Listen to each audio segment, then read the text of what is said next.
Hello అండి అందరికి. అందరూ ఏం చేస్తున్నారు? నేను పనసకాయ బిర్యానీ చేశాను. టేస్ట్ అయితే చాలా సూపర్‌గా వచ్చింది. ఫస్ట్ అయితే ఎలా కట్ చేసుకోవాలో చూపిస్తున్నాను. ఫస్ట్ అయితే లేత పనసకాయ తీసుకోవాలి. కానీ మాదైతే కొంచెం గింజలున్నాయి. గింజలైతే అన్నీ తీసేసాం. ఫస్ట్ అయితే ఆ చివర, ఈ చివర ముసుగు కట్ చేసేసుకొని దానికి ఆయిలైతే ఫుల్‌గా రాసుకోవాలి. తర్వాత మధ్యలో కట్ చేసుకోండి. పైన తొక్కంతా చెక్కేసి వాటిని గింజలైతే తీసేస్తాం మేమైతేని. ఇంకా లేతగున్నది తీసుకుంటే గింజలుండవు.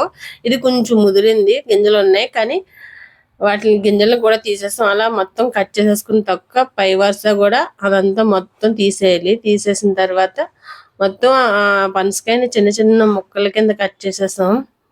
ముక్కల్ని ఎప్పటికప్పుడు మనం వాటర్‌లో పసుపు, ఉప్పు వేసుకుండి వాటిని అందులో వేసేసుకోవాలి. ఎందుకంటే పనసకాయ ముక్కలు త్వరగా నల్లబడిపోతాయి. అందుకు కట్ చేసుకున్న ముక్కలల్లా అందులో వేసేసుకున్నాను. వేసేసుకుండి 2 సార్లు కడిగేసుకొని మళ్ళీ వాటర్‌లో కొంచెం పసుపు, సాల్ట్ వేసి పొయ్యి మీద పెట్టి ఉడకబెట్టేసుకున్నాను ముక్కల్ని.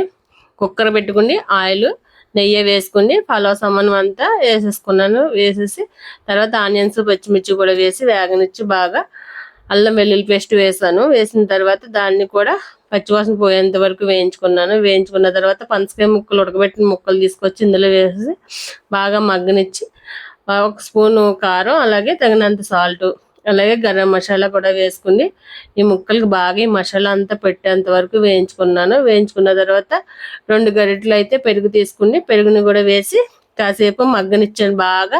ఈ పెరుగు, ఈ మసాలా అంతా ఆ పనసకాయ ముక్కలు పెట్టేంత వరకు బాగా మగ్గనిచ్చాను. మగ్గిన తర్వాత నేనైతే 2 గ్లాసులన్నర బియ్యం తీసుకున్నాను. 4 గ్లాసులు వాటర్ వేసాను. కొంచెం ఒక గ్లాస్ తగ్గించే వేసాను. ఎందుకంటే పొడిపుల్లాడుతూ వస్తుందని అలా వేసాను. వేసేసిన తర్వాత వాటర్ అంతా మరిగేటప్పుడు సాల్ట్ చూసుకుని మనం మళ్ళీ సాల్ట్ ఏమన్నా యాడ్ చేసుకోవాలంటే యాడ్ చేసేసుకుని వాటర్ మరిగిన తర్వాత బియ్యం వేసేసుకుని కుక్కర్ అయితే మూత పెట్టేసుకున్నాను. బిర్యానీ అయితే చాలా బాగా వచ్చింది. నేను చేశానని కాదు కానీ బయట బంతి మీద తిన్నప్పుడు కూడా నాకు చాలా ఇష్టం ఈ బిర్యానీ అంటే. కానీ బంతి మీద తిన్నప్పుడు కూడా అంత టేస్ట్ అనిపించలేదు నాకు. ఒక్కొక్క దుక్కున బాగుంటుంది, ఒక్కొక్క దుక్కున బాగోదు. కానీ నేను ఫస్ట్ టైం చేశాను కానీ బిర్యానీ అయితే ఎంత పర్ఫెక్ట్గా వచ్చిందంటే ఆ మూత తీస్తేనే గుమగుమలాడుకుంది బిర్యానీ. అందరూ కూడా స్మెల్ అయితే చాలా బాగుంది.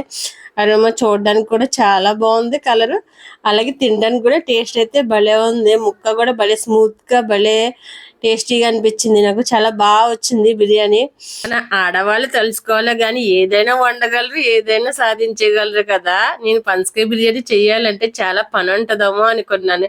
కానీ పనసకాయ కట్ చేసి ఇచ్చేవాళ్ళు ఉంటే మాత్రం బిర్యానీ చాలా సింపుల్గా చేసేయచ్చు. నాకైతే మా తమ్ముడు కట్ చేసి ఇచ్చాడు. అందుకే నేనైతే చాలా సింపుల్గా వండేసాను బిర్యానీ అయితే.